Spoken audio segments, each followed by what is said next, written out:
আজকে বানাচ্ছি একদম ঝালঝাল ভাপা পুলি পিঠে।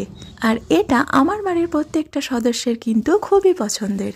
তো প্রথমেই তেলের মধ্যে জিরে আর শুকনো লঙ্কা ফোড়ন দিয়ে ছোট করে কেটে রাখা ফুলকপি, আলু, নুন, হলুদ দিয়ে একটু ভাজা ভাজা করে নিয়ে একে একে টমেটো কুচি, মটরশুঁটি, আদা বাটা, লঙ্কা গুঁড়ো, অল্প চিনি সবকিছু দিয়ে ভালো করে একটু ভাজা ভাজা করে নিতে হবে। এরপর জিরে, মৌরি আর শুকনো লঙ্কা দিয়ে একটা ভাজা মশলা তৈরি করেছিলাম, সেটা ও ধনেপাতা কুচি দিয়ে ভালো করে মিশিয়ে নিলেই ঝালঝাল পিঠের জন্য পুরের তরকারিটা আমাদের রেডি হয়ে যাবে। এরপর চালের গুঁড়ির মধ্যে নুন ও গরম জল দিয়ে আটা মাখার মতো একটা নরম ডো তৈরি করে নিতে হবে। এরপর একটা লেচি কেটে নিয়ে এরকম বাটির মতো একটা তৈরি করে নিয়ে তার মধ্যে তরকারির পুরটা দিয়ে মুখটা ভালো করে মুড়ে নিতে হবে।